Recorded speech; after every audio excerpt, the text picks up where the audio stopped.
Hello students, last class में हमने chapter start किया था नोट फॉर प्रॉफिट ऑर्गेनाइजेशंस।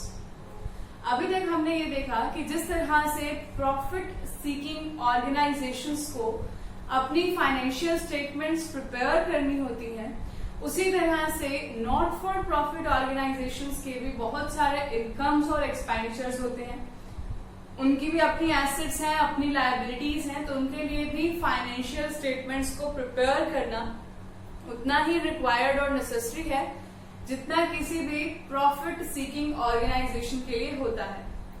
हमने ये भी जाना था कि एनपीओज जो हैं वो अपनी फाइनेंशियल स्टेटमेंट्स को एनुअल ही प्रिपेयर करती हैं, लेकिन इनको रिप्लेस करते हैं हमारे प्रॉफिट सीकिंग ऑर्गेनाइजेशन में प्रिपेयर करने वाले कुछ अकाउंट्स, जैसे कि कैश बुक को रिप्लेस करती है हमारे receipts and payments account. Trading and profit and loss account को रिप्लेस कर रहा था हमारा income and expenditure account, and balance sheet was same, that was maintained by the profit seeking organisation.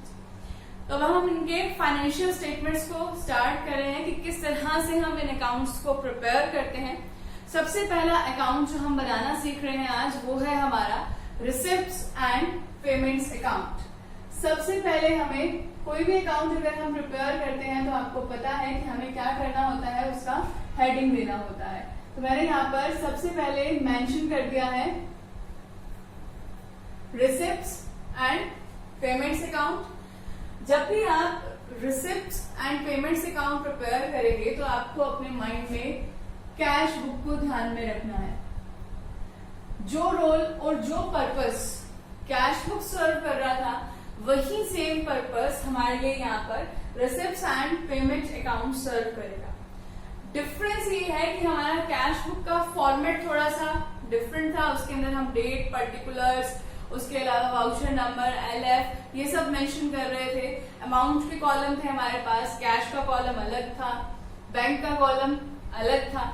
But यहाँ पर जब हम receipts and payment account prepare करेंगे तो इसका फॉर्मेट बिल्कुल सिंपल सा है। We have to prepare a T shape account. जैसा हमारा लेजर अकाउंट होता है, हमने बिल्कुल वैसा ही प्रिपेयर करना है। एक टी शेप अकाउंट प्रिपेयर कर रहे हैं जिसमें हमारी एक साइड डेबिट है और एक साइड हमारी क्रेडिट है। जिस तरह से डेबिट में हमारे पास दो कॉलम्स हैं, पर्टिकुलर्स, अमाउंट, उसी तरह से हमारे क्रेडिट साइड भी दो ही कॉलम्स हैं, पर्टिकुलर्स एंड अमाउंट। बट यहाँ पर जो डेबिट के पर्टिकुलर्स हैं वहां पर हमें लिखना है रिसिप्ट्स, फिर अमाउंट, और जो क्रेडिट साइड का कॉलम है वहां पर हमने लिखना है पेमेंट्स, और इधर हम मेंशन करेंगे अमाउंट। अब आपने नोटिस किया कि मैंने यहाँ पर डेबिट और क्रेडिट मेंशन नहीं किया है, तो अगर आप चाहो तो उसे मेंशन कर सकते हो, अदरवाइज मैंडेटरी नहीं है। रिसिप्ट्स एंड पेमेंट अकाउंट में आप चाहो तो यहाँ पर डेबिट और क्रेडिट मेंशन कर सकते हो, लेकिन ये जरूरी नहीं है, आप इसको स्किप भी कर सकते हो। तो रिसिप्ट्स एंड पेमेंट अकाउंट का फॉर्मेट बिल्कुल सिंपल सा है, receipts, amount, payments, amount. Debit side क्या है हमारा, रिसिप्ट का कॉलम, और क्रेडिट साइड क्या है हमारा, पेमेंट का कॉलम। यही सेम फॉर्मेट आपने देखा होगा कि हमने कैश बुक में भी फॉलो किया था। डेबिट साइड सारी रिसीट्स और क्रेडिट साइड हमारी सारी पेमेंट्स।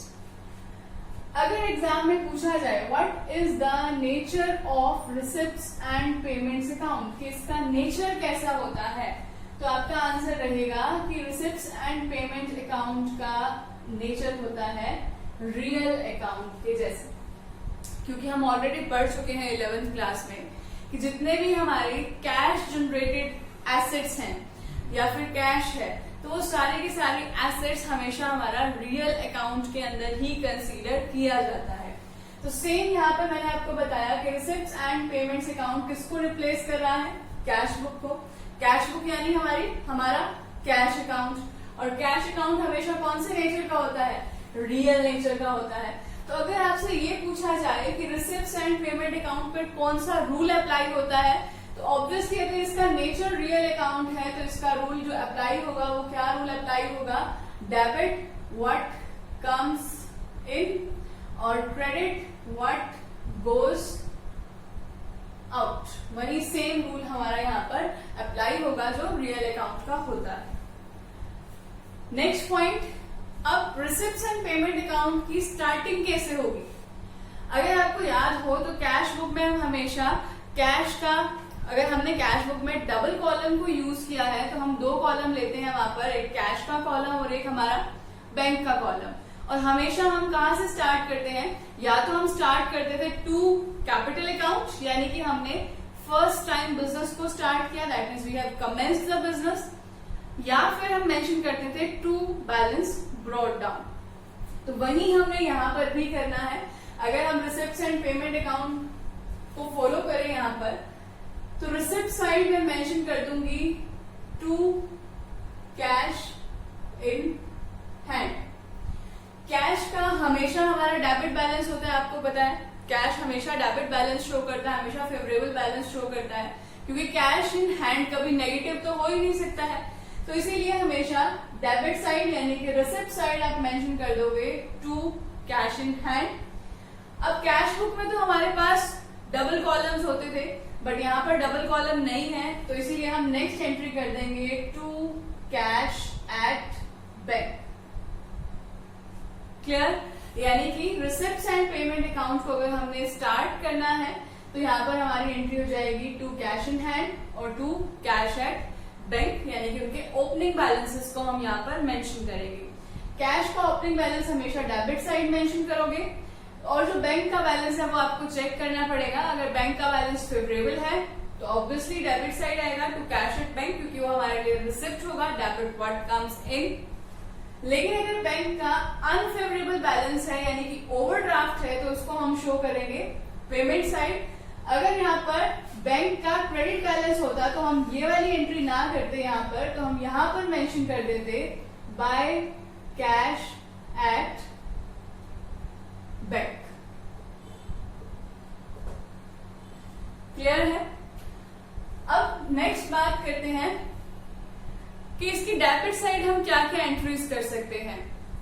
रिसिप्ट शो कर रही है हमारी डेबिट साइड, और रूल भी क्या है, डेबिट व्हाट कम्स इन, यानी कि रिसिप्ट एंड पेमेंट अकाउंट की डेबिट साइड हमें क्या रिकॉर्ड करना है, we have to record all those receipts which are in the cash, यानी कि जिन भी ट्रांजैक्शन से हमने कैश रिसीव किया है, irrelevant to the fact whether these are related to the current year or not, we have to record all those cash transactions यानी कि cash receipts in the debit side of the receipts and payments account।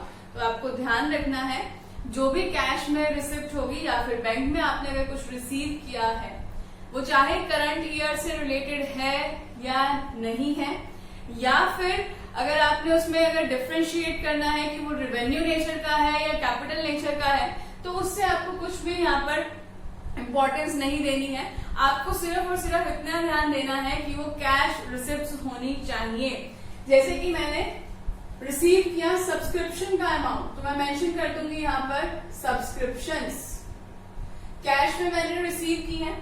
मान लिया कि मैं prepare कर रही हूँ 2019-20 के लिए, यानी कि मेरा करंट ईयर मैंने ले लिया है 2019-20, बट मैंने सब्सक्रिप्शंस कुछ रिसीव की हैं 2018-19 की, और कुछ मैंने रिसीव की हैं 2019-20 की यानी कि करंट ईयर की, और कुछ मैंने रिसीव कर ली हैं एडवांस में यानी कि 2020-21 की। तो अगर वो आपने कैश में रिसीव किया है इस ईयर तो यहाँ पर मेंशन किया जाएगा, आप उसको इग्नोर नहीं करोगे। That means on the debit side we have to record all the cash receipts whether these are related to current year और नॉट। तो सारी की सारी यहाँ पर सब्सक्रिप्शंस आ जाएंगी और इसका टोटल आ जाएगा हमारा अमाउंट के कॉलम में।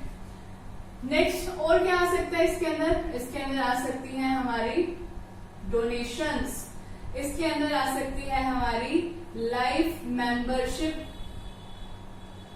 फीस, इसके अंदर आ सकता है इंटरेस्ट रिसीव्ड ऑन इन्वेस्टमेंट्स। कहने का मतलब इतना सा है कि आपको सारी की सारी कैश रिसिप्ट शो करनी है यहाँ पर, ना तो आपको ये देखना है कि वो करंट ईयर की है या प्रीवियस ईयर की या फॉलोइंग ईयर की, ना आपको ये देखना है कि वो रेवेन्यू नेचर की है या फिर वो कैपिटल नेचर की है। लास्ट ईयर हमने कंसेप्ट पढ़ा था जिसमें हमने रिवेन्यू इनकम्स, कैपिटल इनकम्स यानी कैपिटल गेन्स के बारे में पढ़ा था, रिवेन्यू एक्सपेंडिचर और कैपिटल एक्सपेंडिचर को भी डिफरेंशिएट किया था।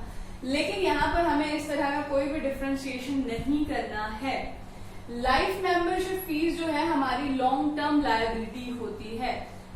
कोई भी मेंबर हमारे क्लब को, हमारी कोऑपरेटिव सोसाइटी को अपने लाइफ टाइम की फीस पे कर रहा है तो हमारे लिए लायबिलिटी है कि उसने हमें एडवांस में पेमेंट दे दी है, हमें पूरी उसकी लाइफ सर्विसेज प्रोवाइड करनी है, तो ये हमारी लायबिलिटी बनती है, हमारी इनकम नहीं बनती है। तो इसीलिए ये हमेशा कैपिटल नेचर की होती है। और जब ये कैपिटल नेचर की है तो यहाँ पर हम इसे शो कर रहे हैं, क्यों? क्योंकि ये रिसिप्ट्स एंड पेमेंट अकाउंट है।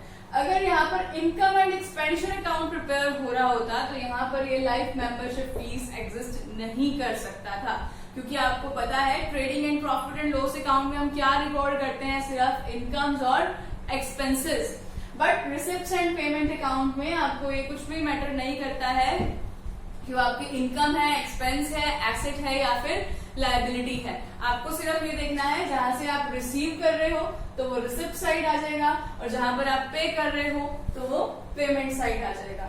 तो हमारे डेबिट साइड की अगर हम बात करें तो इतना सा पॉइंट है हमारा कि हमें सारी की सारी रिसिप्ट शो करनी है, यहाँ पर ओपनिंग बैलेंसेस शो करने हैं, कैश इन हैंड का, कैश एट बैंक का, कोई भी इनकम है वो करंट ईयर की है या प्रीवियस या फॉलोइंग, कोई मैटर नहीं करता, वो यहाँ पर रिकॉर्ड होगा। कोई भी ऐसी इनकम वो चाहे रेवेन्यू नेचर की है या फिर वो कैपिटल नेचर की जिसके लिए हमें कैश रिसीव हुआ है, वो सारी की सारी हमारी किस साइड आने वाली है, डेबिट साइड रिकॉर्ड होने वाली है।